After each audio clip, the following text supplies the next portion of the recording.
En 2064. Excusez-moi, un instant.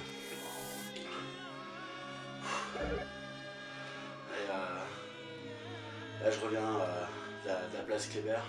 Ça fait pas loin, mais voilà, courir entre tous ces gens dans la rue qui cherchent un peu de nourriture, tous les gens qui sont obligés maintenant de rester ici malgré cette température de 50 degrés en permanence. Parce qu'on n'a plus d'essence pour se déplacer, qui s'arrache à la moindre pomme de terre que vous avez en main pour vous la prendre, avoir de quoi manger. C'est devenu un peu galère. Pourquoi on en est arrivé là? Peut-être parce qu'on n'a pas su s'arrêter à temps de trop consommer, de mieux répartir nos richesses matérielles, agricoles, culturelles, notre argent, notre énergie. Donc, vu qu'on n'est pas en 2068, et que ce ne sera pas un nouveau mai 68, je l'espère. Comment est-ce qu'on peut faire aujourd'hui en 2014 pour que voilà, notre avenir ne soit pas celui-ci, mais un avenir meilleur. Je suis persuadé que ça passe par un mode de fonctionnement différent, plus juste dans notre vie quotidienne. Et une meilleure éducation dès le plus jeune âge sur la façon de vivre, la façon de manger, de se déplacer, la façon de travailler et de partager ses richesses. Pour ça, il faut bien pouvoir maintenant commencer à essayer de nouveaux modes de fonctionnement. Tom Serra à Strasbourg essaye depuis maintenant 18 mois les nouveaux modes de fonctionnement. Et notre projet, c'est d'aller les mettre en place, c'est d'essayer d'autres choses au Burkina Faso, en Afrique, dans un climat qui pourrait correspondre à notre climat dans 30 ou 50 ans, ici, avec le réchauffement climatique. Avec des conditions de ressources qui pourraient ressembler à nos conditions de ressources dans 30 ou 50 ans, pour voilà, tout de suite prouver la possibilité de vivre autrement et innover, créer des alternatives qui soient plus soucieuses du vivant sur le long terme. Pour ce projet-là, je suis déjà parti une première fois il y a un peu plus d'un an au Burkina Faso pour prendre des contacts sur place, bien voir quel est le contexte, quelles sont les ressources à disposition, à la fois humaines et matérielles, compétences à disposition. Maintenant, il est temps d'y retourner. Depuis un an, on a affiné le projet. On a maintenant une équipe qui est prête à aller sur place, le mettre en œuvre. Et mettre en œuvre quoi? Commencer par l'accès à la connaissance. Donc ça passe par un centre éducatif numérique, faisant usage des nouvelles technologies reliées à Internet.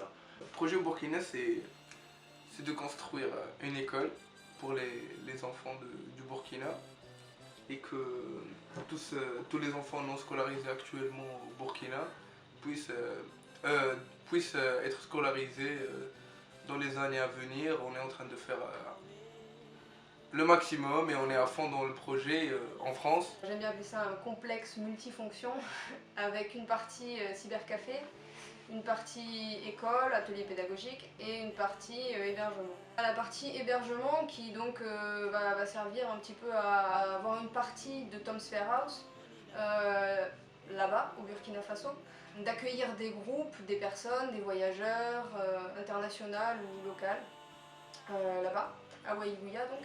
La partie cybercafé, c'est un petit peu le centre d'information qu'on veut faire. C'est de permettre l'accès à l'information via Internet. Surtout, on va dire, la grande finalité, c'est tout ce qui est école et ateliers pédagogiques. L'idée étant de proposer des ateliers aux enfants, aux jeunes burkinabés, qui soient basés sur les loisirs et les passions. La première des choses, c'est que je vais mettre un atelier artistique spécialisé en cinéma. Je vais apprendre aux gens comment on peut raconter sa vie dans un petit court-métrage ou bien dans un film.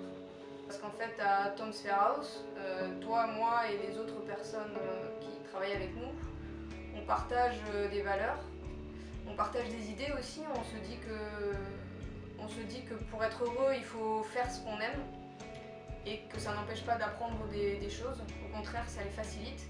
Donc former une école de cinéma. Pourquoi pas? Pourquoi pas? On peut commencer par un atelier et faire une école de cinéma par la suite. Pourquoi le Burkina? Le Burkina, c'est pas moi qui l'ai choisi, c'est toi. Je trouve ça intéressant parce que c'est un pays, puis après bon, c'est vrai que voilà, c'est un pays où il y a plus de besoins. Il y a des choses à faire au niveau de l'éducation, il y a encore des choses à développer et c'est vraiment l'opportunité qu'on a aussi de tester, d'éprouver certaines choses.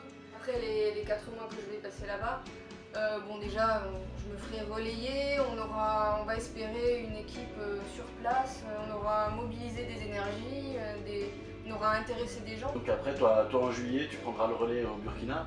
Bah pourquoi pas, hein. Surtout que pour que je puisse partir au Burkina, c'est facile, j'achète un billet, j'ai pas besoin de visa ni rien, donc dès que je serai prêt, je partirai.